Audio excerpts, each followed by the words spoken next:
بتبدأ قصتنا ببطلنا جانج وهو واقف قدام قصر ومعاه 2 من الحراس. بيتكلم واحد من الحراس لجانج وبيعرفه ان هو لو دخل جوه القصر ده ما يخرجش منه غير بعد ساعة كاملة. واول لما جانج بيدخل القصر بيلاقي اشعارات من النظام بتعرفه ان عمره بيزيد سنة كل ثانية. المهم بيعرفنا بطلنا جانج بعد كده عن نفسه وبيقول ان اسمه يبقى جانج تشان وان هو وصل للعالم ده قبل شهرين وان جاله نظام بيزيد من عمره سنة كل ثانية. وكمان بنعرف انه اذا جسمه ما اتدمرش نهائيا يعني اتنسف وتحول لرماد هيقدر يرجع تاني للحياة. يعني تقدروا تقولوا كده تقريبا عليه ما بيموتش عامل زي ديد بول. بس جانج بيقول ان القدرة بتاعته ديت هي ولا حاجة حرفيا في العالم اللي هو فيه ده، لان هو مرة شاف مقاتل شيطاني معدي من قدامه كده دمر مدينة كاملة بصباع رجله الصغير وان كل حاجة حرفيا في المدينة اتحولت لرماد. بعد كده بيكون وصل عند بنت قدام المراية وبيقول في نفسه انه اترفض من دخول 12 طائفة وان دي اخر حل بالنسبة له، والحل ده وان هو يفضل في الأوضة ديت مع البنت دي لمدة ساعة واحدة بس، لان ده شرط دخول طائفة لوتشيان انه يفضل مع البنت ديت لمدة ساعة. وبينده على البنت بعد كده علشان يعرفها انه وصل. بس اللي كان مستغرب منه ان الحارس اللي بره كان معرفه ان البنت ديت مريضة، بس لما بيبص لها كده ما بيلاقيهاش مريضة خالص وشكلها طبيعي. المهم البنت ديت بتقطع تفكيره وبتطلب منه يقرب منها، وفعلا جانج بيقرب منها. بعد ما بيقرب منها بتقوم سألها كده وهي عمالة بتتوغل اذا كانت شكلها جميل. فطبعا هنا جانج بيطلع روح السمب اللي جواه وبيقعد يطبل لها بيعرفها ان هي جميلة وما شافش حد اجمل منها. بس فجأة البنت ديت بتقلب على وشها التاني وعلى طول بتوري جانج لسانها الطويل اللي عامل زي لسان التعبان. وبتقوم سأله جانج مرة تانية لو كانت دلوقتي جميلة ولا لا، وهي عمالة بتضحك ضحكة شريرة علشان تخوف جانج. بس جانج كان واقف ومش مبالي اصلا ومش مهتم بالموقف اللي هو فيه ده. لما البنت ديت بتلاقي جانج مش بيرد عليها بترجع تسأله مرة تانية لو كان شايفها جميلة ولا لا. وهنا جانج اخر ما زهق منها راح مطلع المقص وقطع لسانها ولا كأنه بيقطع ورقة، وده خلاها تتفاجئ من اللي جانج عمله وما بتبقاش عارفة تعمل ايه. وبالنسبة لجانج فهو بيبتسم لها ابتسامة عريضة كده وبيقول لها ان هي دلوقتي بقت جميلة جدا. وهي بتقوم قايلة لجانج وهي متعصبة كده ازاي جاله الجرأة يعمل فيها كده. فهنا بيبدأ جانج يعتذر لها في نفس اللحظة، وده خلاها مستغربة ومش عارفة تعمل ايه مع المعتوه ده. بالنسبة لجانج فهو كان عمال بيقول في نفسه ان شكله كده امره انتهى خلاص، لانه حاسس كده ان البنت ديت شكلها شريرة جدا. والبنت فعلا بتقول لجانج ان اسفه ما يلزمهاش وهتعرض عليه دلوقتي طريقتين من الموت وهو يختار طريقة منهم. الطريقة الاولى ان هي تقطع قلبه من جسمه، والطريقة التانية ان هي تمتص قوة حياته. فعلى طول جانج بيختار ان هي تمتص قوة حياته وهو عمال بيقول في نفسه ان عمره كان بيزيد سنة كل ثانية، فلو امتصت حياته ممكن اخيرا يموت زي ما هو كان نفسه. وده خلاها مستغربة من سهولة التعامل مع جانج لانها كانت بتحسب ان هو هيقاوم اكتر من كده. وبعد كده جانج بيقطع تفكيرها ده وبيطلب منها ان هي تمتص طاقة حياته. المهم بتتفاجئ البنت ديت لما بتشوف جانج بيحاول يقلع هدومه وبتفضل تقول عليه ان هو متحرش، بس جانج بيعرفها ان هو اكلينيكيا يعني علشان تقدر تمتص قوة حياته لازم يقلع هدومه، بس هي بتعرفه انه مش لازم وهي بس هتسحب طاقة حياته. المهم بعد النقاش ده بيقوم جانج رافع ايديه علشان يسيبها تمتص طاقته، وبالنسبة لها فهي بتجهز التعوذة بتاعتها علشان تمتص طاقة جانج. طبعا طول ما هي عمالة بتمتص في طاقته كانت مستمتعة جدا وكانت برضه متفاجئة من كمية الطاقة اللي جانج بيمتلكها. المهم بعد كده بتزهق الست ديت من امتصاص طاقة جانج، بس جانج بيقطع تفكيرها وبيقول لها وهو عمال بيتاوب كده ان هو زهق وحاسس ان الموضوع ده ممل، فبيطلب منها ان هي تمتص طاقته بسرعة. بس هي بتنصدم لما بتلاقي انها امتصت 30 سنة من عمره وهو واقف ولا كأنه حصل اي حاجة. لا هو كمان هي حاسة انها امتصت 30 ثانية بس من حياته، بس في الحقيقة عزيزي المشاهد ان هي فعلا امتصت 30 ثانية بالنسبة لجانج لان سنين حياته بتزيد سنة في الثانية، فبالفعل بالنسبة لجانج كأنها امتصت 30 ثانية من حياته بس. المهم هنا هي بتتعصب اكتر وبتقرر انها تستخدم تعويذة اكثر قوة علشان تمتص طاقته بسرعة، وبعد شوية بتكون امتصت 60 سنة من حياة جانج، وده خلاها تعبانة جدا لانها عمرها ما سحبت كمية الطاقة ديت من حد قبل كده. بالنسبة لجانج فهو كان واقع على الارض وما كانش بيتحرك. فهنا البنت ديت اعتقدت ان كده جانج مات وبتقول في نفسها ان هي حاسة شوية بالتعب فعايزة ترتاح، بس بتتفاجئ لما بتلاقي ان هي سمع صوت جانج وهو نايم وعمال بيشخر. فعلشان كده بدأت تعتقد ان جانج مستحيل يكون انسان لان هي شايفة دلوقتي جانج نايم قدامها على الارض ولا كأنها سحبت دقيقة من حياته. وطبعا هي هنا مصدومة جدا وبتقول ازاي جانج لسه عايش بعد كل الطاقة اللي امتصتها منه. عزيزي المشاهد لازم تصفي النية وانت بتسمع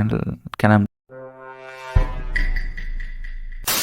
المهم هي بترجع تكمل كلامها وبتقول ان جانج بيبص لها باستخفاف لدرجه ان هو نام في اثناء امتصاص طاقته، فبتحاول انها تمتص طاقه اكتر من جانج وبتقول انها مش هتكون رحيمه معاه لانها كانت عايزه تمتص كل طاقته من غير ما يحس، بس بما انهم وصلوا لحد ده هي مش هترحمه وهتمتص طاقته بكل قوتها. بس حتى بعد ما بتبدا تمتص طاقه جانج بكل قوتها برضه ولا كأن حاجه حصلت. بالنسبه لجانج فهو كان نايم ومسترخي تماما وعمال بيقول في نفسه ان هي كل ما بتمتص طاقه من حياته حاسس هو براحه نفسيه وكأنه وعيه صافي وعايز ينام، وده خلاها تتعصب اكتر وبتسحب طاقة جانج بنسبة 1000%. المهم بعد شوية كده بنلاقيها بتسأل جانج اذا كان مات ولا لا، فبتتعصب اكتر لما بتلاقي جانج لسه عايش وبرضه ما حصلوش اي حاجة. وعلشان كده لما بتلاقي ان الموضوع زاد عن حده وامتصاص الطاقة مش بيموت جانج، بتقرر انها تروح تهجم على جانج بالطاقة اللي سحبتها منه، وهي عمالة بتقول في نفسها ان جانج ما سابلهاش خيار. المهم بتمسك السيف بتاعها وبتوجهه ناحية جانج، وهي بتقول له انها هتخلص عليه علشان هو ما بيموتش من امتصاص الطاقة. بس جانج بيزعلها كده وهو بيعرفها ان ده مجرد اختبار يا ولية، بس هي بتعرفه ان هي عايزة تقسمه نصين وتشرحه كده وتعرف ايه اللي جوه جسمه علشان تشوف مصدر الطاقة بتاعه ده ما بيموتش ليه. بس فجأة بتقع على الارض بسبب ان جالها اجهاد، لانها عمرها ما سحبت كمية الطاقة ديت من حد قبل كده. وهنا بينتهز جانج الفرصة ديت علشان بيقول لها بصوت مرعب انها طالما خلصت دورها فجه دوره هو. هي طبعا كانت عمالة بترتجف على الارض انها ما كانتش قادرة تحرك جسمها، وبتهدد جانج انه لو قرب منها هتقطع راسه. بس جانج ما بيعملش الحاجة اللي هي كانت بتفكر فيها، لا بيطلع لها ورقة كده وبيقول لها تمضي عليها. وهي هنا بتستغرب وبتسأل جانج ايه الورقة ديت، لحد ما بيعرفها جانج ان هو محتاج توقيعها هنا علشان يدخل الطائفة. فبتقول وهي بتبتسم ابتسامة خبيثة كده ان من الواضح جانج بس كان عايز يدخل الطائفة مش اكتر. المهم بتقوم البنت ديت اللي اسمها شيا بالمناسبة بتقوم مديها جانج مرسوم الدخول لطائفة شيان، وبتعرف جانج ان المرسوم ده هيدخله الطائفة. بيشكرها جانج وهو بيبص على المرسوم، بيسيبها جانج وبيمشي. بس في الاثناء ديت كانت عمالة بتقول في نفسها ان جسم جانج عامل زي الادوية، وكأن دي طاقة تجسدت على شكل انسان، فمن الواضح كده انها تستفاد منه قوي بعدين، لانها بتفكر لما تخرج من المكان ده هتخرج وتعمل تجارب على جانج علشان تعمل منه ادوية وجرعات سحرية. المهم بننتقل احنا بعد كده للحارسين اللي كانوا مع جانج مستنيينه بره، وبيقول واحد منهم هو جانج بيعمل ايه جوه القصر كل ده. بيقوم صاحبه معرفه ان شيا ما بترحمش، ما بتسيبش راجل ما بتحلوش، لازم تعمل معاك جلاش وتمتص طاقته حتى الموت، وده معناه ان اكيد جانج مات. بس فجأة بيسمعوا صوت الباب اللي يقطع تفكيرهم وهو بيتفتح، لان الحارسين بيتفاجئوا هنا ان جانج قدر يخرج من غير ما يحصل له اي حاجه. بيسلم جانج عليهم وبيعرفهم ان هو خلص الاختبار وكمان معاه المرسوم من شيا. بس هنا هم كانوا متفاجئين جدا وبيسالوه هو ازاي قدر يعدي الساعه ديت من غير ما يشوف شيا، يا شيا ما كانتش جوه ولا ايه؟ بيعرفهم جانج انها راحت تستريح علشان تعبانه شويه. وبعد كده بيقوم موريهم مرسوم الدخول اللي شيا ادته ومعاه توقيع شيا كمان. لما بيشوف واحد من الحرس المرسوم بيقول ان فعلا ده خط شيا. بس ازاي قدر جانج يخرج من غير ما يموت؟ حتى اقوى راجل في القاره لما دخل عند شيا امتص طاقته حتى الموت، فازاي جانج لسه عايش؟ ما علينا. بعد نص ساعه ماشي بنلاقي جانج وصل عند بوابه الطائف. معلومه سريعه كده عزيزي، الطائفه اللي هو عايز يدخلها ديت من اقوى 4 طوائف في العالم كله. المهم بيكون جانج واقف قدام البوابه وهو عمال بيقول ان البوابه العملاقه ديت اخيرا فتحت له، وان الطائفه ديت تستحق انها تكون من اقوى الطوائف في العالم، وان فعلا كل التضحيات اللي عملها علشان يدخل الطائفه تستحق، لان الطائفه ديت قويه جدا ومشهور. المهم في اثناء ما كان جانج داخل يجي 2 وبيوقفوه في مكان. واحد منهم بيقول لجانج ان دي تبقى طائفه شيان العظيم، الطائفه ديت للاقوياء فقط وما ينفعش حد تاني يدخلها. وبيعرفوا جانج ان هو لازم يرجع وما يدخلش هنا. بس جانج بيقوم قايل لهم بكل احترام ان هو معاه مرسوم دخول الطائفه بعد ما خلص اختبار الدخول من شويه. بس الحارس ده بيعرفه ان اختبارات الدخول انتهت من 5 سنين، وانه هيبدا يتعامل مع جانج باسلوب وحش لو ما مشاش دلوقتي، لانه مش هيصدق اي اكاذيب. وده خلى جانج يتوتر وهو عمال بيقول في نفسه هو ضحكوا عليا ولا ايه؟ فعلشان كده بيقوم مطلع لهم مرسوم الدخول اللي من شيا، والشخص ده بياخد من جانج مرسوم الدخول علشان يتاكد منه. بعد كده جانج بيتوتر شويه، علشان كده بيقوم سائل الراجل اللي قدامه لو كان المرسوم الدخول بتاعه مزيف مثلا او في مشكله. بس الشخص ده بيعرفه ان هو ما فيهوش اي حاجه وان المرسوم ده سليم. بعد كده بيساله جانج طالما كده يبقى هو يقدر يدخل الطائفه دلوقتي. الحرس فعلا بيعرفه جانج بكل احترام ان هو يقدر يدخل دلوقتي. جانج بيقوم شاكرهم وبيقوم داخل الطائفه، بس وهو رايح يدخل بيقوم الحرس موقفينه مره تانية، بيدوه المرسوم بتاعه وبيقولوا له يمشي من الطريق ده ما يدخلش من البوابه الرئيسيه. بيقوم جانج مستغرب وبيساله ليه يدخل من الطريق ده بدل ما يدخل من البوابه الرئيسيه. هنا الحارس بيعرفه ان هو لو كان عايز يدخل الطائفه يبقى لازم يروح من الطريق ده. وفي نهايه المطاف بيوافق جانج على كلامه وبيروح من الطريق اللي قال له عليه، وهو بيقول في نفسه ان هو طالما هيدخل الطائفه فما عندوش مشكله هيدخل منين طالما كده كده هيدخل الطائفه. المهم بعد ما جانج بيمشي بيقول واحد من الحراس لصاحبه ان جانج طفل غبي جدا، بس بيسال نفسه يا ترى هو حصل على المرسوم ده منين، لان الطريقه الوحيده للحصول على مرسوم الدخول ده هو عن طريق شيا في الوقت الحالي. وهنا هم بيعتقدوا بيقولوا ان جانج سرق المرسوم ده، ما يعرفوش ان هو اخده من شيا ذات نفسها. المهم بنلاقي جانج قاعد يطلع على السلالم وباين عليه التعب، وبيقول وهو تعبان من طلوع السلم ان بقاله نص ساعه عمال بيطلع السلم الطويل ده. A few moments later. اخيرا وصل قدام باب الطائفه، وبيقول ان واضح من ضخامه الباب ان اكيد في طاقه قويه جدا هنا، بس بياخد باله من حاجه غريبه لانه بيلاقي يافطه مكتوب عليها ان ده بيت المعاقين، وما بيفهمش ده معناه ايه لحد ما بيدخل الطائفه. واول لما بيفتحها بيلاقي كميه تراب على الارض، وبيقول ان من الواضح كده المكان ده ما اتنضفش من 10 سنين. وبياخد باله بعد كده ان في اشخاص قاعدين قدام، ولما بيقرب منهم بيلاقيهم 4 عواجيز عمالين بياكلوا. فبيروح جانج وبيعرفهم ان هو تلميذ جديد في الطائفه، وبيسالهم ازاي يسجل اسمه هنا. وهنا العواجيز بيستغربوا من كلامه، فبيبطلوا اكل وبيفضلوا باصين له. بعدين بيكملوا اكل من غير ما يهتموا له. وبعد كده بيكلم واحد من العواجيز وبيعرف صحابه ان اخر واحد هيخلص اكل هو اللي هيغسل الصحون وكل حاجه. وده خلى جانج يستغرب هم ليه مش مدينه اي اهتمام، فعلشان كده بيعيد عليهم السؤال مره تانية بكل احترام، وبيعرفهم ان هو التلميذ الجديد وعايز يسجل اسمه في الطائفه هنا. بيقوم واحد من العواجيز دول معرف جانج انه يروح يلعب بعيد، وبيعرفوا كمان ان دي المستشفى القديمه ما بتقبلش تلاميذ. بس جانج بيقوم مطلع لهم مرسوم الدخول اللي شيا ادته، وبيعرفهم ان هو كده كده بقى من الطائفه خلاص. بيقوم واحد من العواجيز واخد المرسوم ده علشان يتاكد اذا كان حقيقي ولا لا، وهو مستغرب فعلا اذا كان جانج معاه مرسوم من شيا، وبيتاكدوا فعلا ان هو مرسوم حقيقي مش مزيف. بس بيجي هنا واحد تاني من العواجيز وبيقول لجانج ان هو اكيد اتهبل في مخه، لانه ليه بيفكر ينضم لمستشفى المعاقين. وده خلى جانج يتفاجئ وهو مش فاهم اي حاجه. بيكمل العجوز التاني كلامه وبيقول لجانج يروح يمشي بعيد لانه مش عارف مصلحته. بس الاعمى بيقوم قايل للعجوز ده انه يسكت شويه، والاعمى بيعرف العجوز ان ما كانش في تلاميذ للمستشفى من 50 سنه، وبيسالهم لو كانوا عايزين يعيشوا في المستشفى طول حياتهم دي لحد ما يموتوا ويدفنوا. وده خلى العجوز يفكر شويه في كلامه كده. المهم الاعمى بعد كده بيوجه كلامه لجانج وبيساله لو كان متاكد انه عايز ينضم للمستشفى القديم. بيقوم جانج ساله سؤال علشان يتاكد لو كانت المستشفى القديمه دي جزء من طائفه شيانا العظيم. المعلم الاعمى بيقوم معرف جانج ان هي تبقى جزء من الطائفه، وهو كمان المكان ده يعتبر بيت من البيوت الاربعه للطائفه. وهنا جانج بيعتقد ان هي طالما جزء من الطائفه يبقى لو انضم لهم يبقى انضم للطائفه، فعلشان كده بيعرفهم ان هو خلاص عايز ينضم لطائفته. بيقوم المعلم الاعمى معرف جانج ان هو كده يبقى اول تلميذ للمستشفى القديمه من 50 سنه، وان كل المقاتلين اللي هنا دول يبقوا المعلمين بتوعه. بيقوم جانج شاكرهم، بس ما بيكملش كلامه لان العجوز الاخضر ده بيقوم من مكانه وبيعرفهم ان هو خلص اكل. بيقوم برضه بقيه المعلمين قايمين بسرعه وبيعرفوا المعلم الاعمى ان هو يبقى اخر واحد لسه بياكل، فعلشان كده هو اللي هيغسل الصحون. وبنعرف بعد كده من المعلمين ان اسم المعلم الاعمى يبقى اسمه تيان، وده الاسم اللي هناديه بيه بعد كده. المهم هنا المعلم تيان كان متعصب جدا وبيعرفهم انهم كان لازم يبطلوا اكل وهو بيكلم جانج، علشان كده الموضوع مش عادل. وهنا جانج بيقطع كلامه ده وبيساله هيعمل ايه دلوقتي. بيقوم المعلم تيان ماشي وبيعرف جانج ان هو لازم يغسل الصحون، وده خلى جانج يستغرب من بدايتها كده غسل الصحون. يكمل المعلم تيان كلامه كمان وبيعرف جانج انه لازم ينظف الارضيه، وده خلى جانج يقول في نفسه ان اكيد في سر في المهمات اللي بيقول له عليها دي. اكيد المعلم بيقول له ينظف الارضيه ويغسل الصحون علشان في حكمه في الموضوع، واكيد هيكتسب قوه جباره من غسل الصحون وكنس الارضيه. والله يا عزيزي لو الدنيا ماشيه كده كان زماني محتل العالم دلوقتي. المهم هنا العجوز كان عمال يسال المعلم تيان لو كان متاكد انه عايز ياخد جانج كتلميذ، وبيساله هو هيعلم جانج ايه لان هم ما بيمتلكوش حاجه يعلموها ليه. يوم المعلم تيان معرفه ان هم هيعلموه تقنيات طائفه شيا القديمه، وان هو ممكن يتعلمها وفي شويه امل فيه حتى لو كان امل قليل، بس هو واثق في الطفل ده. بيقوم العجوز معرفه ان حاله المستشفى ديت صعبه جدا، ده غير كمان ان الطائفه بتراقبهم طول الوقت علشان الطائفه مش عايزاهم ياخدوا تلاميذ، لان اصلا الطائفه خايفه منهم لا يستخدموا تقنياتهم الشيطانيه. ده غير كمان ان في طائفه تانية واسمها الطائفه الشيطانيه بتراقب المقاتلين دول من فتره للتانيه علشان عايزه تسيطر عليهم وتكتشف تقنياتهم. يوم المعلم تيام معرفهم ان على اي حال هم لازم يورثوا تقنياتهم وخبرتهم في الحياه لحد بدل ما يفضلوا قاعدين في الطائفه كده لوحدهم لحد ما يموتوا، او على الاقل يلاقوا حد يدفن جثثهم ويترحم عليهم. وبنشوف بعد كده جانج اللي كان قاعد بيتدرب بعد شهر برضه كان لسه عمال بيتدرب وهو بيحاول يجمع الطاقه بتاعته، وده خلى العجوز يسال المعلم تيان هو ليه جانج ما اتحركش بقاله شهر. بيقوم العجوز ده معرفهم ان التلاميذ المتفوقين بيقدروا يجمعوا الطاقه في ربع ساعه، والتلاميذ العاديين بيقدروا يجمعوا الطاقه في 3 ايام، والتلاميذ الاسوأ في العالم بيقدروا يجمعوا الطاقه في 10 ايام. بس جانج بقاله شهر ولحد دلوقتي ما جمعش الطاقه بتاعته، فده معناه ان هو اسوأ من اسوأ التلاميذ في العالم كله.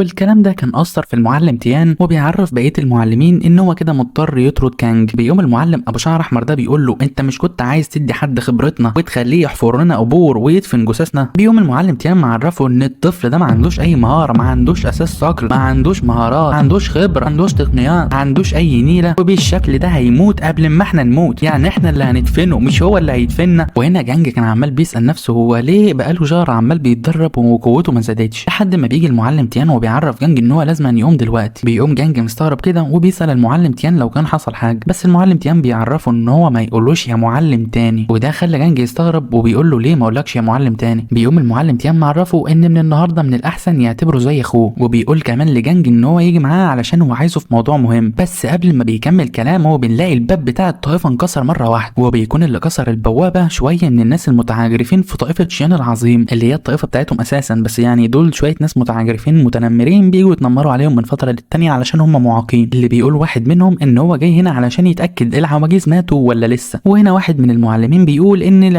ده يبقى اسمه تشاو من اداره تنفيذ القوانين في الطائفه. هنا تشاو كان معترض انهم عمالين بياكلوا في امان الله، وانهم بما انهم هيموتوا كده كده فمن الاحسن ان هم ما ياكلوش. الواد ده اكتشاف.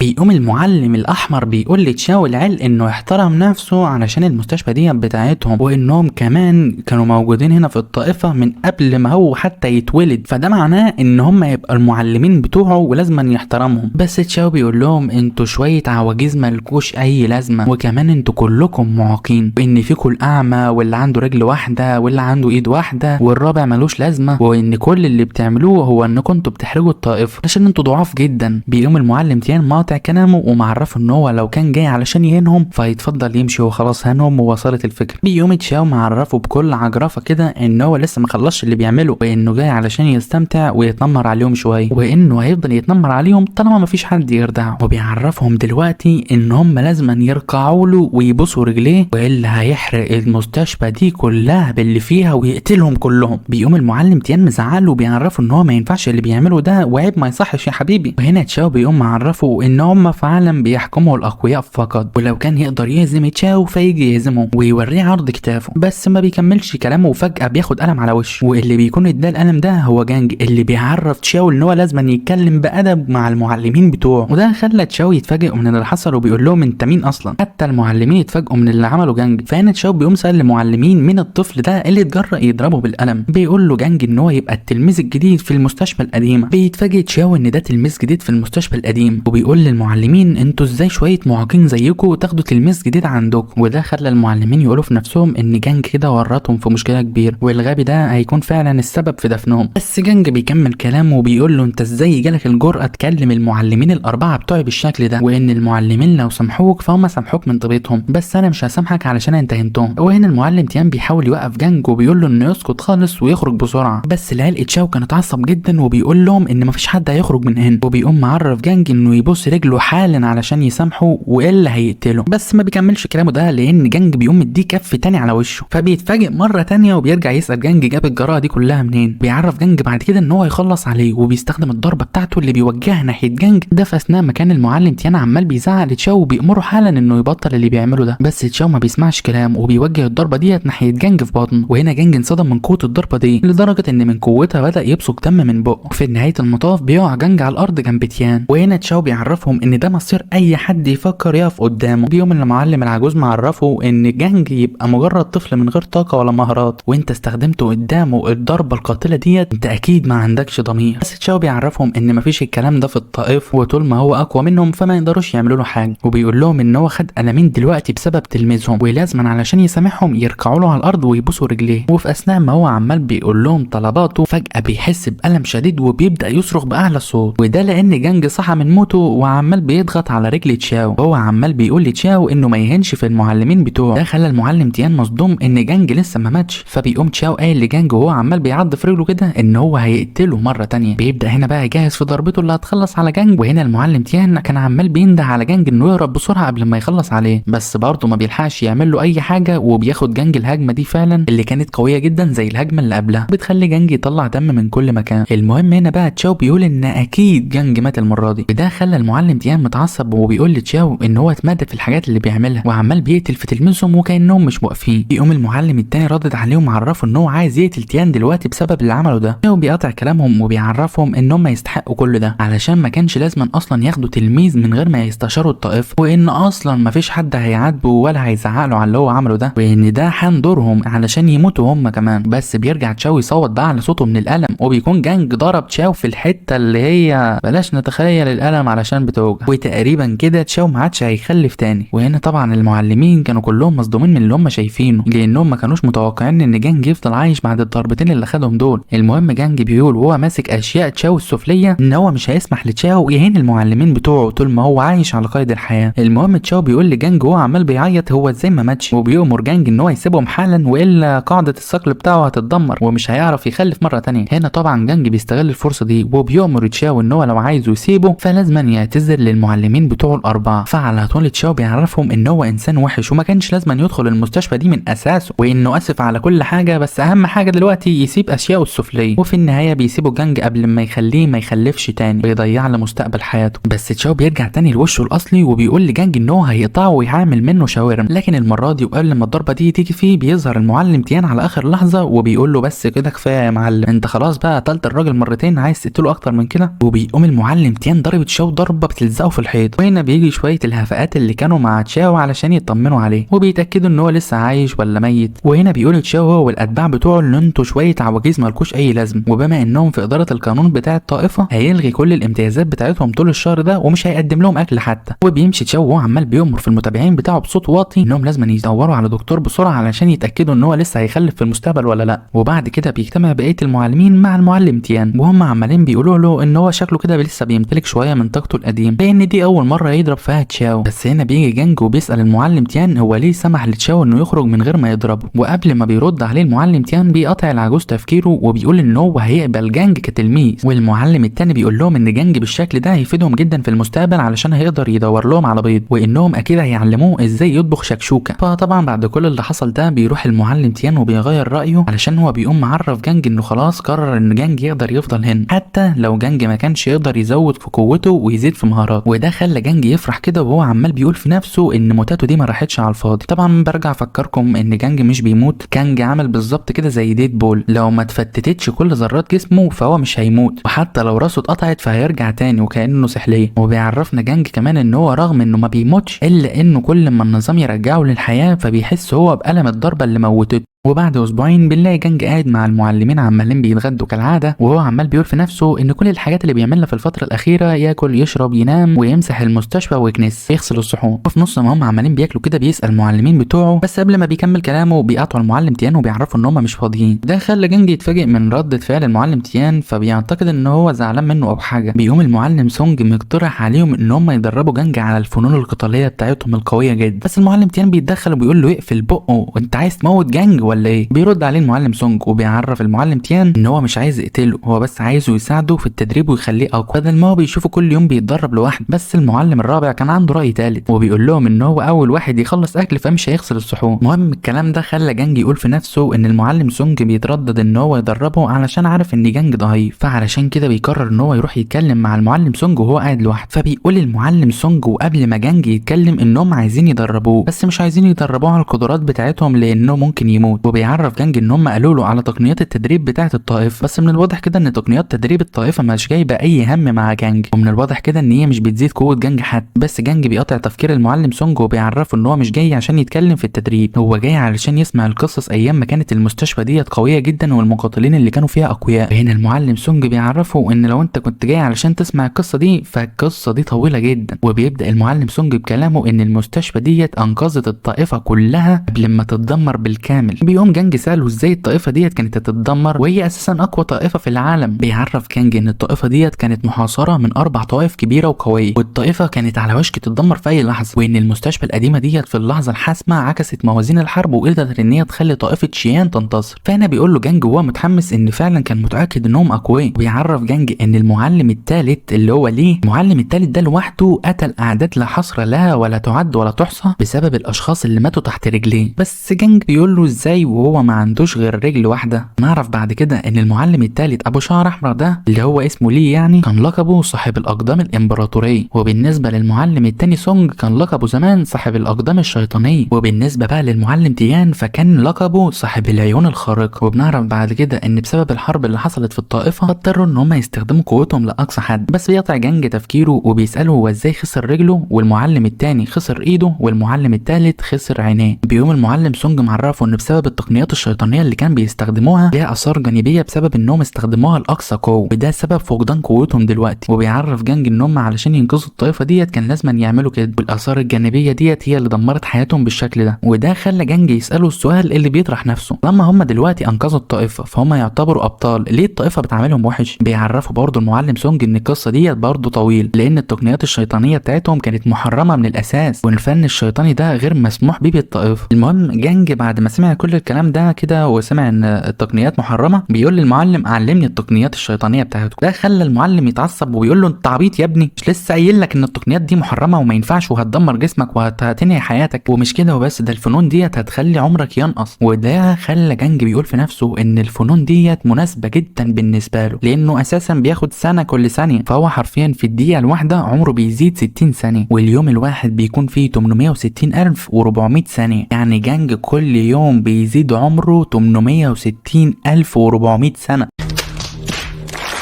المهم المعلم سونج بيقطع تفكيره وحسابات جانج وبيقول له ما تفكرش في الموضوع ده لان هو شخصيا معترض ومش هيعلمه الكلام ده. بس قبل ما المعلم سونج يمشي بينده عليه جانج وبيساله ان هما دلوقتي المعلم سونج فقد ايده، والمعلم تيان فقد عينيه، والمعلم ليه فقد رجله، طب المعلم الرابع فقد ايه؟ بيقوم المعلم سونج معرفه ان المعلم الرابع متخلف عقليا ومجنون فمالكش دعوه بيه، وده خلى جانج ينصدم وهو بيقول في نفسه يا ريته ما سال. وبعد كده بيقوم معرف المعلم سونج ان الفنون المحرمه الشيطانيه بالنسبه له احسن من الفنون بتاعه الطائفه، بس المعلم بيمشي وبيسيبه، فبيفضل يفكر وبيقول مع نفسه ان المعلم سونج والمعلم لي والمعلم تيان مش عايزين يعلموا الفنون الشيطانيه بتاعتهم، يبقى كده ما فضلش غير المعلم الرابع اللي بيقولوا عليه انه مجنون. المهم جانج بيفضل يبحث عن المعلم الرابع وفي النهايه بيلاقيه جنب النار عمال بيتامل، فبيروح يقرب من المعلم وهو عمال بيقول في نفسه ان تصرفات المعلم الرابع عاديه جدا ومش باين عليه ان هو مجنون، فبيروح يسال المعلم الرابع هو بيعمل ايه هنا جنب النار. بيعرفه المعلم الرابع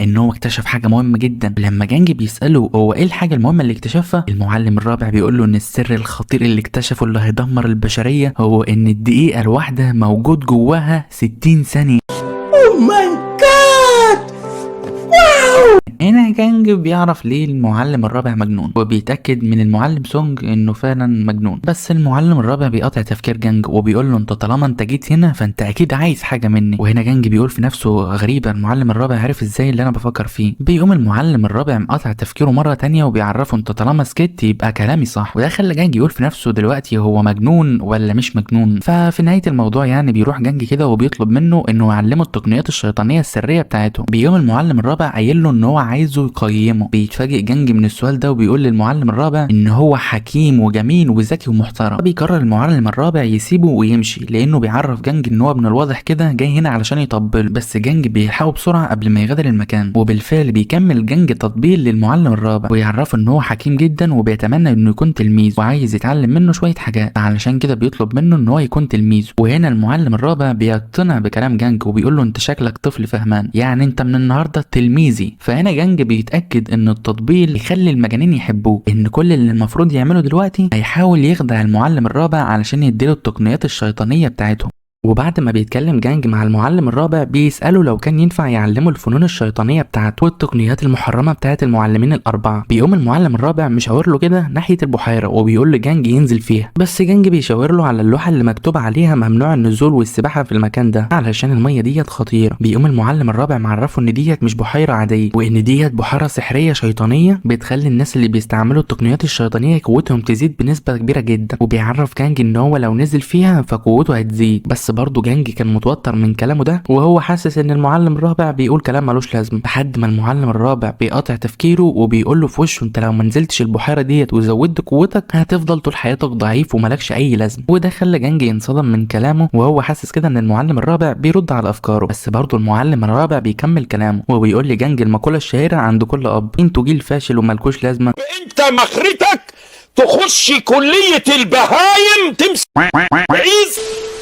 وان هو لما كان عيل صغير كان بيقطع البحار والانهار علشان يروح المدرسه بتاعته، وكان بيحارب النمور والاسود علشان يعدي الطريق. وبعد ما المعلم الرابع بيمشي بيقف جانج شويه كده قدام البحيره، وفي النهايه بيقرر انه ينزل فيها. بيجرب ان هو ينزل رجليه في الميه الاول كده، وهو عمال بيقول ان اكيد البحر ده هيسبب له اضرار في جسمه وهينقص من عمره، بس ما بيهتمش علشان النظام بيخليه يعيش اكتر كل ثانيه. اول ما بينزلها بيحس ان جسمه عمال بيتضرر وكانه حاسس ان في حد بيجلده، بس في نفس الوقت قوته عماله بتزيد بشكل غير طبيعي. وكده كده عادي، النظام عمال بيشفيه برضه. وبنلاقي بعد كده محاربين شيطانيين عمالين بيطيروا في الجو وبينهم كده بيدوروا على حاجه، وفي النهايه بيقف الاتنين دول على السطح، وبيسال واحد فيهم التاني هو ده المكان اللي هم المفروض يجوا فيه. بيقوم صاحبه مأكد على كلامه وبيعرفوا ان دي تبقى مستشفى المعاقين اللي استخدموا اقوى الفنون المحرمه الشيطانيه في العالم، بس دلوقتي ما عادش ليهم اي لازمه. فبيقوم ابو شعر ابيض معرف صاحبه ان هم جايين هنا علشان يسرقوا التقنيات الشيطانيه بتاعتهم، ومن الاحسن ان هم يسرقوها بسرعه قبل ما الطائفه دي تاخد بالها. بس فجاه هما الاتنين بياخدوا بالهم من جانج وهو عمال بيتدرب في البحيره. بيقوم المقاتل الاول قايل لصاحبه ان هو عنده فكره، هما من الاحسن يروحوا يمسكوا جانج ويخلوه يعترف عن مكان الفنون المحرمه الشيطانيه. لا وكمان لما بيقربوا من جانج كده بيعتقدوا ان هو شخص عبيط وضعيف جدا، لانهم رغم انه قربوا من جانج جدا الا ان جانج لحد دلوقتي ما خدش باله منهم. وفجاه بيجي واحد من المقاتلين الشيطانيين على جانج علشان يمسكوه. بالفعل بيمسك جانج من ايده وبيعرف جانج ان هو ما يفتحش بقه خالص وما يطلبش المساعده والا هيخلص عليه. وبيبدا ان هو يحاول يشد جانج علشان يخرجه من البحيره. فبيقوم جانج رامي عليه شويه من ميه البحر الشيطانيه، واول ما الميه بتيجي على وش المحارب الشيطاني بيبدا ان هو يضحك ويتريق على جانج وبيقول لجانج انت بترش ميه على وش واحد جاي يخطفك يا متخلف. وهنا بنعرف مين المتخلف الحقيقي لما بنلاقي وش المحارب ده بدا يسيح بسبب الميه الشيطانيه. فبيبدا يصرخ المحارب الشيطاني من الالم وبيستنتج ان البحيره ديت بحيره ملعونه. بس جانج ما بيسيبوش يكمل تفكيره ده وبيروح يمسك رجل المحارب الشيطاني علشان يغرقه في البحيره. وهنا كان المحارب الشيطاني يا عيني بيحاول يهرب من جانج، بس خلاص كان وقته انتهى في العالم ده. وبنلاقيه بيبدا يتحول لهيكل عظم وهو عمال بيطلب المساعده من صاحبه، بس جانج بيقوم ماسكه كده وضارب دماغه في اعماق البحيره وبيخلص عليه. ده في حين ما كان المحارب الشيطاني التاني متفاجئ من اللي هو شايفه وهو مستغرب ايه البحيره ديت، لانه اول مره يشوف بحيره زي دي في حياته كلها. وبعد ما بيخلص جانج على صاحبه بيروح يتريق على المحارب التاني وهو بيساله ليه ما جاش ينقذ صاحبه، وبيقوم مطلع المحارب الشيطاني اللي بقى عامل زي الهيكل العظمي. وهنا المحارب ده كان عمال يطلب المساعده من صاحبه وبيقول له ان هو ينقذه بسرعه قبل ما يموت، بس بيقوم جانج مدخل دماغه في البحيره علشان يرتاح منه ويخلص عليه. وده عصب المحارب الشيطاني التاني وبيروح يهجم على جانج، وهو بيقول لجانج لو اتجرأ انه يخلص على صاحبه هيخلص هو عليه. المهم بتكون الهجمه اللي وجهها لجانج قويه جدا لدرجه ان هي خلته ينزل لاعماق البحيره. وبالنسبه للمحارب الشيطاني بقى فكان عمال بيقول في نفسه ان هو طالما ما لمسش الميه فهو في امان، وكده كده هو اقوى من جانج فاكيد هيهزمه. المهم بالنسبه لجانج كان عمال بيفكر مع نفسه وبيقول ان هو لو ما كانش قاعد الفتره ديت جوه البحيره وقوته زادت ما كانش اتحمل الضربه دي. بعد كده المحارب الشيطاني بيرجع يهجم على جانج مره تانية، بس بنلاقي جانج غطس في البحيره علشان ما تجيش فيه الضربه دي. فبيرجع المحارب الشيطاني ده يطير وبيقول لجانج ان هو يفضل مستني هنا لحد ما يخرج من الميه، لان اكيد يعني مش هيفضل حابس انفاسه طول حياته. وهنا جانج كان عمال بيبتسم لانه كان تحت المحارب مباشره.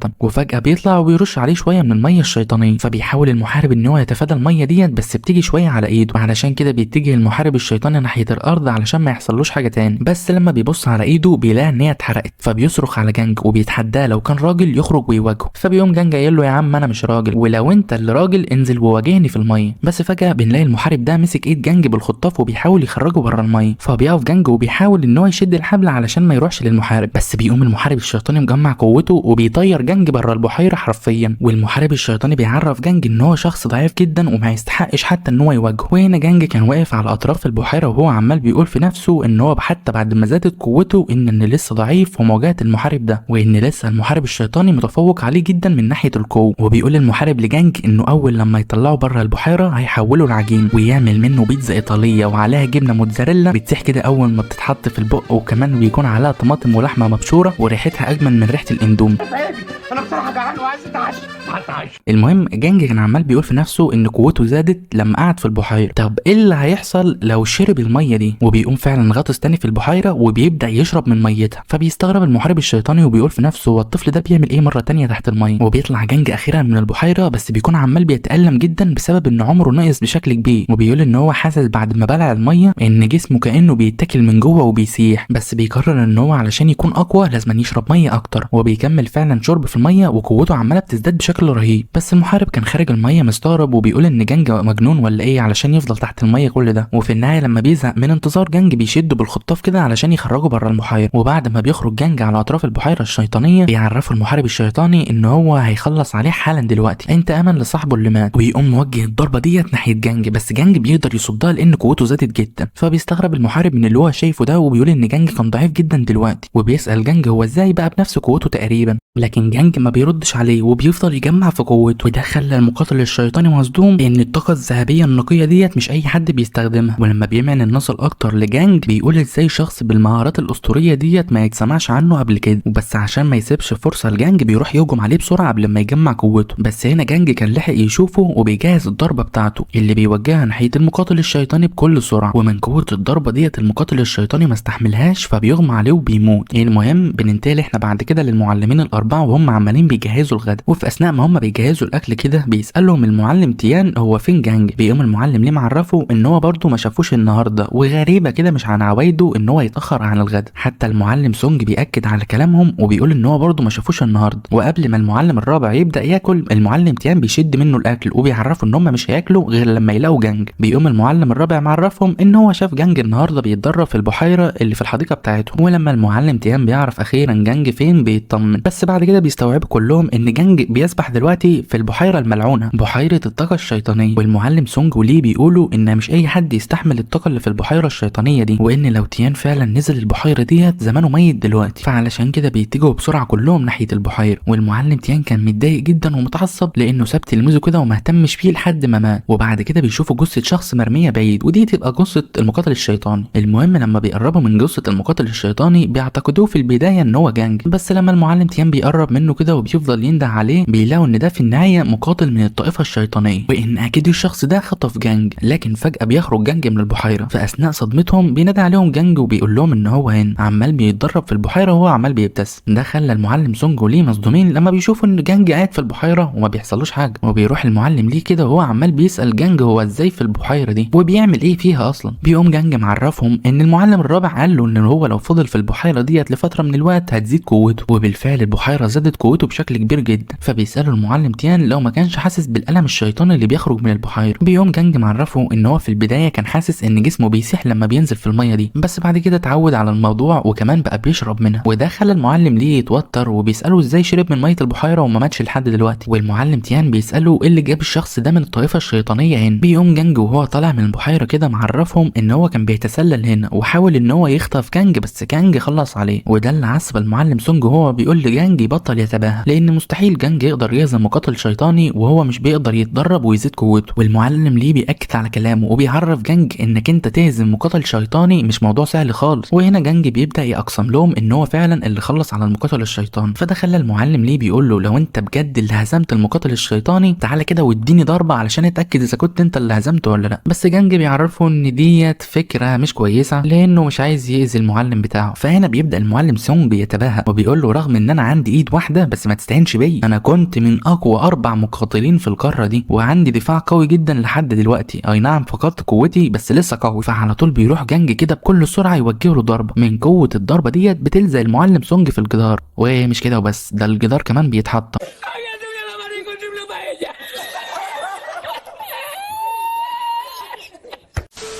وده خلى المعلم تيان وليه مصدومين من قوه جانج اللي زادت بشكل رهيب. وبعد ما المعلم سونج بيستعيد وعيه كده بيسال جانج هو ايه اللي حصل. بيوم جانج معرفهم ان فعلا قوته زادت وقدر يهزم المقاتل الشيطاني بنفس الضربه اللي ضرب بها المعلم سونج. فبيروح المعلم سونج كده وبيسال المعلم تيان عن رايه. بيقوم المعلم تيان قايل ان اكيد جانج بيتمتع بميزات ما يعرفوهاش، واكيد جسمه ده غير طبيعي لانه لما كان واجه تشاو وتشاو وجه له عده هجمات المفروض تموته كان كل شويه جانج بيقف ولا كانه حصل له اي حاجه. فده معناه ان جانج بيتمتع بلياقه بدنيه او جسم اسطوري. وهنا المعلم ليه بيستنتج ان جسم منيع ضد كل السموم وبيتعافى بسرعه. فهل ده معناه ان ده الجسم الاسطوري الذهبي؟ فهنا بيتوتر جانج لانهم تقريبا كده اكتشفوا مهاراته وعلشان كده بيبدا يعمل نفسه مش فاهم اي حاجه. والمعلم تيان بيكمل كلامه وبيعرف جانج ان الجسد الذهبي الاسطوري من مميزاته انك انت هتفضل قوي لو فضلت تتدرب، بس من عيوبه انك انت لو فكرت تتجوز قوتك دي هتختفي وما عادش هيكون لها لازمه. هيكون الجسد الاسطوري الذهبي بتاعك بتاعك ده زي اي جسم شخص عادي. علشان كده جانج بينتهز الفرصه ديت وبيسالهم بقى لو كان ينفع يدربوه، وهو عمال بيقول في نفسه ان هم لو فاكرين دلوقتي انه بيمتلك الجسد الاسطوري فاكيد هيعلموه التقنيات الشيطانيه المحرمه بتاعتهم. بيقوم المعلم تيان قايل له بما انك يا معلم شربت من ميه البحيره واتدربت فيها فكده تقريبا مفيش خطر على حياتك لو استخدمت التقنيات الشيطانيه المحرمه، لكن مش هنعلمك التقنيات القويه، انت هتتعلم التقنيات بالتدريج يعني من الضعيف للقوي. والمعلم سونج بيعرف كانج ان الطائفه بتاعتهم ديت مش بس بتكرههم، لا وكمان الطائفه الشيطانيه بتكرههم، فهم مش عايزين يعلموه كل التقنيات علشان ما يكونش في خطر على حياته، لان زي ما هو واضح فكان في مقاتلين شيطانيين بيتجسسوا عليهم من شويه. فبيسالوا جانج ليه الطائفه الشيطانيه بتتجسس عليهم اصلا. بيقوم المعلم ليه معرف جانج ان التقنيات بتاعتهم قويه جدا حتى الطائفه الشيطانيه عايزه تمتلكها، بس جانج بيسالوا انهم كانوا قالوا له ان التقنيات الشيطانيه خطر على حياه البشر لانها بتدمر الجسم وممكن تؤدي للهلاك. بيقوم المعلم سونج معرف جانج ان الطائفه الشيطانيه ما عندهاش اي مشكله لو حد حصل له حاجه، وحتى لو حد حصل له حاجه بسبب التقنيات الشيطانيه فممكن يقدروا يعالجوا نفسهم بان هم يقتلوا بشر. يعني مثلا لو في مقاتل عندهم اتقطع له ايد او رجل او عيونه اتدمرت فهم ممكن يضحوا بارواح 100 شخص علشان يقدروا يعالجوا نفسهم، وعلشان كده لازم التقنيات الشيطانيه المحرمه تفضل بعيده عن الطائفه الشيطانيه. المهم بيقوم جانج وعدهم ان هو لما يتعلم التقنيات ديت هيستخدمها في الخير. وبنشوف بعد 3 ايام وهو جانج عمال بيتدرب على التقنيات الشيطانيه المحرمه وهو عمال بيتعلم احدى التقنيات الضعيفه صباعه بينفجر. فبيبص لصباعه كده وهو عمال بيقول ان علشان كده المعلمين ما كانوش عايزين يعلموه التقنيات المحرمه لان التقنيات الضعيفه ديت فجرت صباعه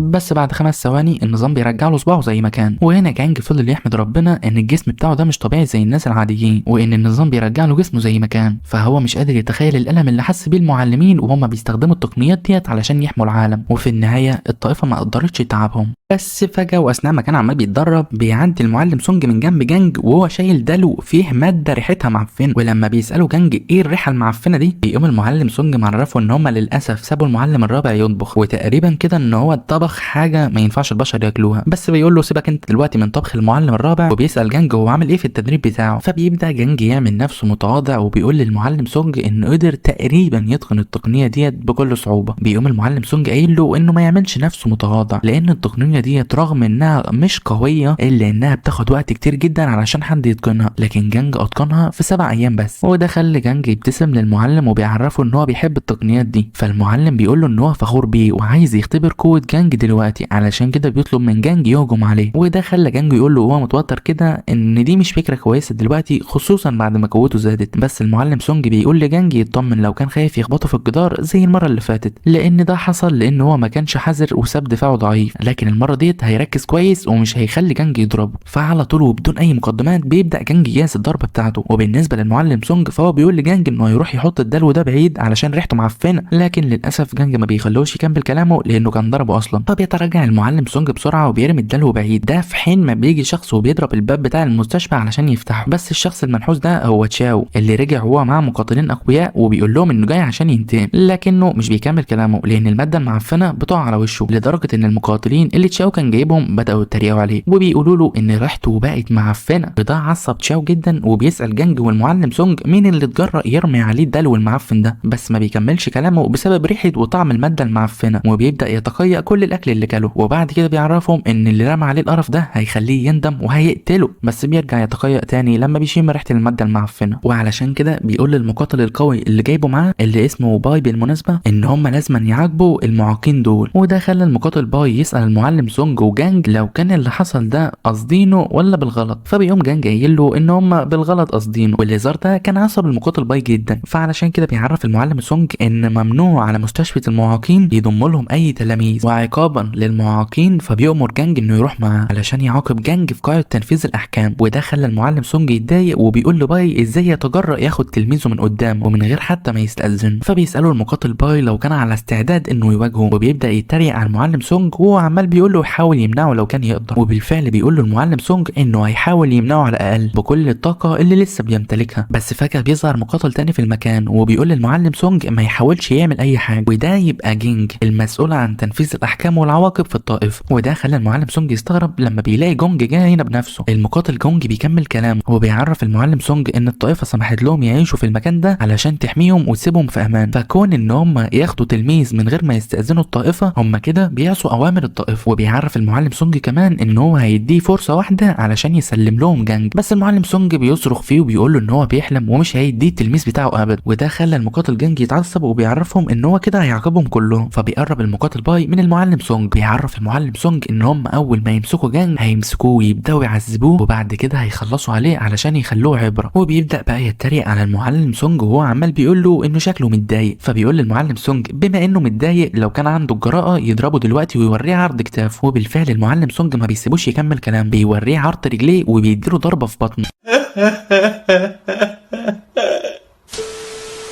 او تقريبا مش في بطنه. المهم المقاتل جانج بيقول للمعلم سونج ازاي يجيله الجراءه يضرب باي. بيقوم المعلم سونج معرفه ان هو ما ضربوش بايده، هو ضربه برجله، وده معناه ان هو ما ضربوش اكلينيكيا لان هو كده يعتبر شاطه زي الكوره. وده خلى المقاتل جانج يتعصب، فبيتجه ناحيه المعلم سونج علشان يخلص عليه وهو بيقول له انه هيقتل جميع المعلمين، بس المعلم سونج بيصد الضربه بتاعته وبيعرف جانج ان هو مش خايف منه، ومن قوه الهجمه اللي هما الاثنين صدوها بيتراجع الاثنين لورا. وده خلى المقاتل جانج يقول للمعلم سونج وهو متعصب كده لو كان جانج الشخص اللي لسه متعرف عليه من كام يوم يستحق ان هو يضيع حياته علشان. فبيصرخ المعلم سونج كده وبيقول له فعلا ان جانج يستحق كل اللي بيعمله علشان، ومش بس هو ده بيظهر بقيه المعلمين وبيعرفوه ان جانج يستحق كل حاجه. وده خلى جانج يتاثر كده وعينيه بدات تدمع عشان يعيني كده من وجهه نظره الاساتذه بتوعه بيضحوا بحياتهم علشان يحموه. فبيقول لهم المقاتل جانج انهم اكيد اتجننوا علشان يضحوا بحياتهم لمجرد شخص لسه متعرفين عليه قريب، علشان كده بيعرفهم انه هيستخدم اقوى تقنياته ويخلص على المكان ده كله بالنيابه عن الطائفه واسياد الطائفه. فهو قرر يعاقبهم كلهم اليوم، وبالفعل بيستخدم تقنيه قاعه العقاب الذهبيه. والمقاتل باي بقى بيبدا يتريق عليهم دلوقتي وهو عمال بيقول لهم ان التقنيه بتاعه السيد جينج قويه جدا وشرف ليهم انهم يموتوا تحت التقنيه بتاعته. فالمعلم ليه بيقول لباقي المعلمين ان الواضح كده المقاتل جينج كان جاي ومعاه التقنيه ديت ومجهزها. بيقوم المعلم تيام معرفه ان شكل المقاتل جينج كان جاي المكان ده وناوي على شر، بس فجاه المعلم سونج بيستخدم التقنيات المحرمه علشان يصنع له ايد مصنوعه من الطاقه، وباستخدام تقنيه ايد الطاقه بيدمر تقنيه قاعه العقاب الذهبيه بتاعه المقاتل جينج. فبينصدم باي وبيقول ازاي قدر يحطمها، ده التقنيه بتاعه قاعه العقاب الذهبيه ديت تقنيه مقدسه يعني المفروض ما بتتدمرش، والمعلم سونج قدر يدمرها بضربه واحده بس. وجانج بيقول هو فرحان انه علشان كده كانوا مسميين المعلم سونج صاحب الايادي الشيطانيه. وجانج كان بيقول للمعلم سونج وهو متوتر انه ازاي قدر يستخدم التقنيه الخطيره ديت وجسمه ما عادش زي زمان، بس المعلم سونج بيعرفه انه يغادر المكان ده حالا وما يجبروش انه يستخدم التقنيات ديت عليه. بيقوم جانج قايل لهم وهو عمال بيزعق ان جانج ما اتقبلش بشكل رسمي في الطائفه وان هم اللي قبلوه والطائفه ما يعرفوش اي حاجه عنه، فده معناه ان هو له الحق يطرد جانج علشان ما عداش الاختبارات بتاعه الطائفه. فبيتعصب المعلم سونج وبيقول له لو كان عنده الجراءه يطرد جانج من الطائفه دلوقتي فيحاول يطرده. فهنا تشاو بيعرف المعلمين الاربعه ما يحاولوش يحموه وان هم حتى لو هزموهم دلوقتي فهم هيهربوا وهيرجعوا مع اسياد الطائفه، واسياد الطائفه طبعا هيخلصوا عليهم بكل سهوله. فبيقوم المعلم تيان سائل تشاو هم عايزين ايه يعني من الاخر. بيعرفهم تشاو ان الموضوع بسيط جدا، بما ان المعلمين الاربعه عايزين يحموا جانج فهو بيعرض عليهم يواجه حد من الطلاب الداخليين، يا يواجه تشاو او يواجه باي، ولو هزمهم يبقى هو يستحق يكون في الطائفه، ده طبعا حسب القوانين. بس المعلم سونج هنا بيعرفوا ان ده مش عادل لان جانج لسه منضم لهم من فتره قصيره وما لحقوش يعلموه اي حاجه. بس تشاو ما بيهتمش بالموضوع وبيقول لهم ان هو مش مهتم لو كان الموضوع عادل ولا لا، لان هو اداهم فرصه علشان يسيبوا تلميذهم، ده بالنسبه له عادل جدا. وهنا بيتدخل المعلم تيان وبيعرفهم ان هو مش موافق على الكلام ده، لان لو هم وافقوا على الكلام ده كانهم بيرموا جانج للهلاك. وهنا بيبدا تشاو انه يغادر المكان وبيعرفهم ان هو هيرجع كمان شويه ومعاه اسياد وشيوخ الطائفه، واسياد وشيوخ الطائفه هيخلصوا عليهم كلهم وهيسيبهم يندموا بعدين كده علشان هم عملوا كل ده لمجرد طفل لسه متعرفين عليه قريب. بيوم المعلم تيان معرفه ان هم مش خايفين منهم حتى لو جالهم بالاف الجيوش، فهم عندهم استعداد يفدوا تيان وينقذوه. وهنا تشاو بيمشي وبيعرفهم ان هم كده كده كانت الطائفه بتدور على عذر علشان يدمروهم وانتم كده هتجيبوا الهلاك لنفسكم. بس قبل ما بيغادر المكان جانج بينده عليه، فبيقوم تشاو باصص له كده وبيساله هو عايز منه ايه. بيعرفوا جانج ان هو موافق على التحدي بتاعه، بس المعلم تيان بينصحه انه ما يقبلش التحدي ده. بيقوم جانج معرفه ان هو ده الحل الوحيد علشان ما يحصل لهمش حاجه، وكمان هو عايز يثبت للطائفه ديت ان هو قوي ويكون تلميذ بشكل رسمي زي ما هم عايزين. بيقوم تشام معرفه ان هو بيحلم وبعد كده هيخلص على المعلمين بتوعه. وهنا باي كان هيروح علشان يواجه جانج، بس تشاو بيعرفه ان هو اللي عايز يواجه جانج وعايز ينتقم من جانج من اخر مره لانه كان هيدمر له حياته ويخليه ما يخلفش مره ثانيه. وبدون اي مقدمات بيوجه الضربه بتاعته بتاعته ناحيه جانج. بيحاول جانج ان هو يصد الضربه ديت، بس في النهايه برضه بيلزق في الارض، وتشاو بيجهز له ضربه تانية عشان يوجهها له. وهنا جانج كان بيحاول يمسك اشياء تشاو السفليه، لكن تشاو بيتفاداها وبيعرف جانج ان مش كل مره هتنفع الحيله دي ضده، بس جانج بيستخدم تقنيه الايد السريعه وبيقدر ان هو يمسك اشياء تشاو السفليه. وهنا تشاو بيعرفه ان هو كان بيهزر معاه وبيطلب منه بكل احترام انه يسيبهم لانه عايز يخلف، بس جانج ما بيهتمش وبيفرقعهم. فبيقعد تشاو على الارض وبيعرفهم ان هو خلاص كده ما عادش هيخلف. وده خلى المعلم تيان يسال المعلم سونج امتى جانج اتعلم المهاره بتاعته تقنيه الايد السريعه. بيعرفوا المعلم سونج انه مش عارف لان هو ورى المهاره ديت لجانج مره واحده بس، لكن رغم ان جانج شافها مره واحده قدر يتعلمها، وده معناه ان جانج بيتعلم المهارات المحرمه بسرعه. المهم المقاتل جانج بيبعت باي علشان هو اللي يخلص على جانج، وبيأمر المقاتل جانج يستخدم اي حاجه علشان يخلص عليه. فبيتجه بسرعه المقاتل باي ناحيه جانج علشان يخلص عليه، وجانج بيستعمل تقنيه الايد السريعه بتاعه المعلم سونج علشان يحاول يمسك اشياء باي السفليه، وبالفعل بيقدر يمسك اشياء باي السفليه، لكنه لما بيحسس عليها بيلاقي ان هو مش قادر يكسرها. وباي بيعرفه ان هو يقدر يفضل يمسكهم براحته لانه مش هيقدر يكسرهم علشان دول ما بيتكسروش. واضح كده ان بطل القصه بيحب يمسك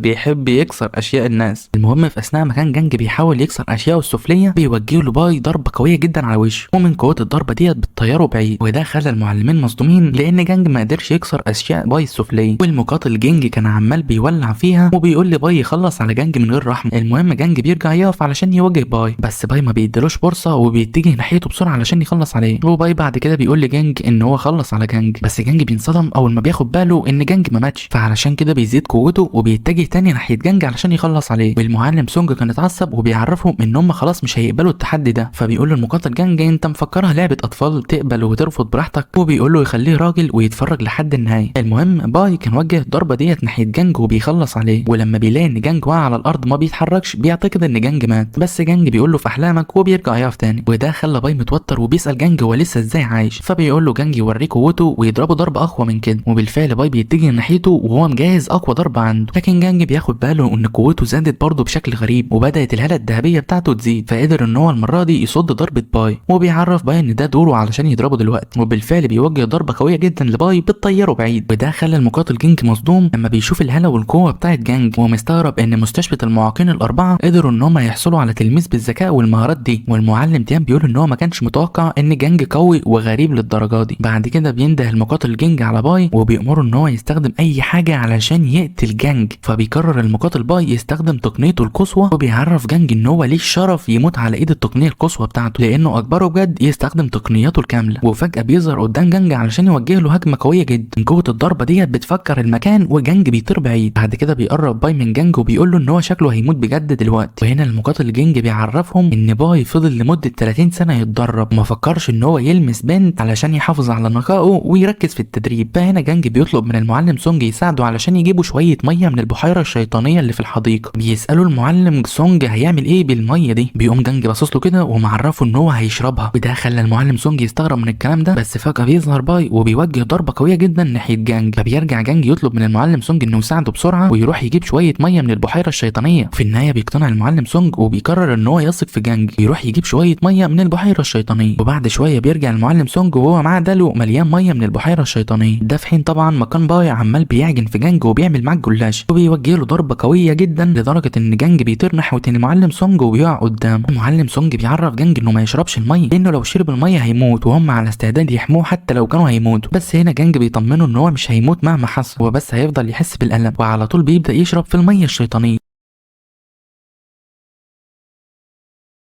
بنشوف بعد كده المقاتل جانج وهو مصدوم ومستغرب ليه جانج عمال بيشرب في دلو الميه. وبالنسبه لباي فهو بيقول لجانج بما انه هيموت وهيقتله كده كده فما عندوش مشكله يستناه لحد ما يشرب اخر بق ميه يشربه في حياته. وبالفعل بيستنى باي جانج لحد ما بيخلص دلو الميه كله، وبعد كده بيروح يهجم باي عليه وهو بيعرفه ان هو سابه ويشرب اخر بق ميه في حياته علشان لما يقتله ما يقولش ان هو حرمه من حاجه. بس المره دي لما باي بيهجم على جانج بيقدر ان جانج يوجه له ضربه مضاده والضربتين بيخبطوا في بعض. اي نعم الضربه ديت كانت قلمه جانج بس على الاقل قدر ان هو يصدها. بالنسبه للمقاتل جانج فهو لما بيشوف الضوء الذهبي اللي بيخرج من جسم جانج فبيعرف ان كده جانج بيمتلك الجسم الذهبي. لكن الحاجه اللي كان مستغربها هو ان جانج بعد ما شرب الميه قوته تقريبا زادت، ومستغرب ايه الحاجه المميزه في الميه دي. المهم جانج بيقول لباي ان دلوقتي هتبدا المعركه ما بينهم وهيقاتل بكل قوته، بس باي بيقول لجانج انه مش هيديله اي فرصه لان فجاه بيظهر باي كده من ورا جانج، وقبل ما جانج يلحق يعمل اي حاجه بيقوم باي لافف رقبته وكسرها. وده صدم المعلمين الاربعه لان بعد الحركه ديت ده معناه ان جانج مات. وبالنسبه وبالنسبه للمقاتل جينج فهو كان فرحان جدا وشمتان في المعلمين الاربعه بعد ما خسروا اول تلميذ ليه. وبالنسبه لباي بقى فهو كان بيفكر كده ان هو قتل جانج وعمال بيقول لكل المعلمين ان مستحيل جانج يكسبه لانه هو اقوى منه بمراحل. بس فجاه جانج اللي كانوا بيعتقدوا ان هو ميت بيبتسم لباي وبيقول له يا راجل انت مفكر ان انت قتلتني ولا ايه؟ وده خلى باي مستغرب وبيقول له ازاي انت لسه عايش يا اسطى؟ ده انا لفيت رقبتك 180 درجه. بس جانج ما بيسيبوش يكمل كلامه وبيطفوا في وشه شويه ميه من اللي كان شربهم، وده خلى باي يثبت في مكانه لان الميه الملعونه كانت عماله بتحرق في وشه. وهنا عزيزي بيقرر جانج ينتهز الفرصه ديت وبيروح يديله بالبوكس في وشه وبيرجع راسه زي ما كانت ولا كأن حاجه حصلت. وبالنسبه للمقاتل جانج فهو كان عمال بيقول ان جانج اكيد وحش مش انسان طبيعي. المهم جانج بيروح لباي وهو مرمي على الارض وبيقول لباي انت كنت بتقول انك ما بتتاثرش بالضربات السفليه، طب خد. وبيبدا يا عزيزي المشاهد يضربه في المنطقه الحساسه، ومن كتر ما جانج كان عمال بيضربه من غير رحمه كان باي عمال بيتوسل له وبيقول له يرحمه. هو كده مش قطع له الخلف بس، ده كده دمر له مستقبله وشكله كده عزيزي المشاهد مش هيقدر يتجوز. وجانج بعد كده بيقوم مديله بالبوكس في وشه مره تانية بيطيره بعيد وبيقول لباي من النهارده تقدر تعتبر نفسك بنت. وجانج بعد كده بيوجه كلامه لجينج وبيعرفه ان هو دلوقتي هزم تشاو وهزم باي، يبقى المفروض دلوقتي تلميذ رسمي في الطائفه. بس جينج بيتعصب وبيقول له مستحيل على جثتي، وبيقول لجانج ان هو بيحلم ان هو يدخل الطائفه دي. فبيجي المعلم تيان وبيقول للمقاتل جينج انت ما انتش وعدتنا ان لو جانج فاز هندخله الطائفه بشكل رسمي؟ انت كده ما بتشويش بوعودك وما انتش راجل قد كلامك. فبيقول المقاتل جينج للمعلم تيان ان هو لسه شايف ان باي كسر رقبه جانج بنسبه 180 درجه وجانج ما حصلوش اي حاجه، فاكيد جانج ده انسان غريب وجاي من طائفه الشياطين وهو جاسوس وجاي علشان يدمر طائفته. وعلشان كده بيروح يمسك جانج وبيقول له انت هتيجي معايا علشان نحقق معاك شويه، وهيستجوبوه علشان يعرفوا هو جاي منين. وهنا المعلم سونج كان اتعصب وبيهدد جانج ان لو ما سابهمش في حالهم دلوقتي فهيخلص عليه. بس مقاتل جانج بيقول له يا عم استنى اسمع بس وفكر شويه، الشخص اللي اسمه جانج ده مشكوك في امر وهو عايز يتاكد اذا كان جاسوس لانهم ما يعرفوش هو جاي منين ولا دخل الطائفه ازاي. وهنا جانج ما بيسيبوش يكمل كلامه وبيديله بالقلم على وشه. فبيتضايق المقاتل جانج هنا وبيسال جانج ازاي جاله الجراءه يضربه بالقلم على وشه. فبيقوم جانج معرفه ان هو ما دخلش هنا من العدم، هو دخل هنا باذن من شيا لانه اخذ مرسوم الدخول منها. وهنا المقاتل جانج بيستغرب وبيقول لجانج احا انت جبت المرسوم ده ازاي؟ فبيقطع كلامه المعلم تيان وبيقول له دلوقتي جانج هزم باي وتشاو وكمان معاه مرسوم الدخول من شيا، يبقى المفروض دلوقتي من حقه يدخل الطائفه عادي، وانه لو اعترض دلوقتي يبقى هو كده بيخالف القوانين. بس المقاتل جانج بيعرف المعلم تيان ان هو يبقى المسؤول عن القوانين في الطائفه، يعني هو يقدر يغير القوانين براحته والقوانين بتاعته تمشي على اي حد. بس ما بيكملش كلامه وبيجي المعلم الرابع يديله بالكف في وشه، وبيبقى لسه المقاتل جانج هيتفاجئ وبيسال المعلم الرابع ضربه ليه. ما بيسيبوش المعلم الرابع يكمل كلامه وبيديله كف تاني على وشه وهو بيعرفه ان جانج معاه مرسوم الدخول من شيا. فبيقوم المقاتل جانج بعد ما اخذ القلم التاني بيقول للمعلم الرابع ان اكيد جانج سرق المرسوم ده او مثلا ده مرسوم مزيف. فبيديله المعلم الرابع بالقلم للمره الثالثه وبيقول له جانج معاه مرسوم دخول من شيا ذات نفسها. وهنا المقاتل جانج بدا يتضايق وبيقول للمعلم الرابع ان هو مش بيثق في جانج ولازم يبحثوا وراه ويشوف هو جاي منين ولا كان فين قبل كده. بس المعلم الرابع ما بيسيبوش يكمل كلامه وبيديله بالقلم للمره الرابعه وهو بيقول له ان جانج معاه مرسوم الدخول. فهنا المقاتل جانج بعد ما اخذ القلم الرابع بيقول للمعلم الرابع يبطل يضربه ويسمع اللي هو عنده لان هو بيشك ان جانج ممكن يكون شيطان او بيشتغل مع منظمه الشياطين. بس المعلم الرابع ما بيسيبوش يكمل كلامه وبيضربه بالقلم للمره الخامسه وبيقول له ان جانج معاه مرسوم الدخول من شيء.